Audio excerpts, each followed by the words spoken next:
Parents call our tip line upset and frustrated about changes in transportation the Standard School District has made for its students. Our reporter Keisha Courtney investigates. Well, Lisa, parents living 3/4 of a mile to a mile away from the district say before this year their children were able to take the bus to school. But this year the kids have to either walk or find an alternative form of transportation. And the parent I spoke to says it's not fair and she wants the buses back.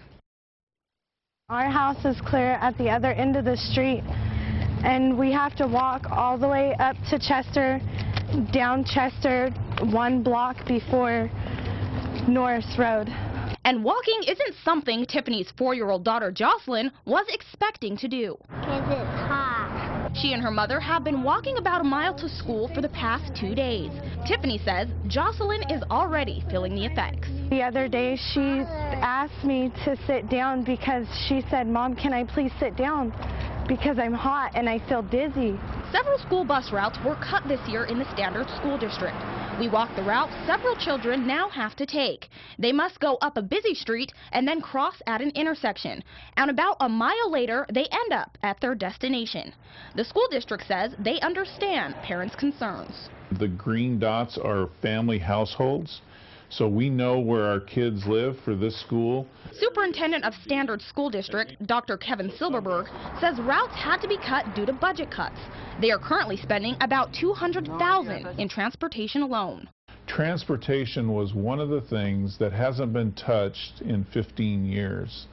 And we were transporting kids at a half a mile away from the school, and we could not afford that anymore. He says it's a difficult situation, and they have had to make cuts somewhere so that education wouldn't be affected. Everything outside the classroom was fair game. He says it's something the school district could no longer avoid. Our fellow districts in and around our school districts have all done this. We haven't. This is the year that we had to look at it.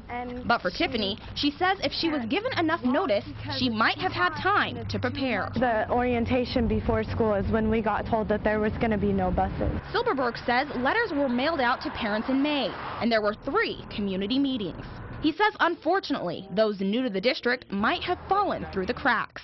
Brand new to our district, and the first time we see them is when they come for orientation. So there probably were some parents that were like that. Either way, Tiffany says what's done is done, but she hopes the district will rethink their decision for her children and other children's safety. What if we're walking down the street and there's a drunk driver and my daughter gets hit? What's going to happen then? She could have been safer on a bus. Now, as for getting the buses back, Silberberg says the problem will most likely get worse before it gets any better. However, if the buses in the district are running at 50% capacity, they will be able to add some additional stops. Now, because of the new situation, Silberberg says crossing guards have been added, and that's something that the district has never had before. Lisa? Keisha, thank you. However, on the district's back-to-school night, parents will be surveyed on how their children gets to school. After the district employees have reviewed that information, they'll develop the most traveled roads so that those routes can be designated as safe routes to school.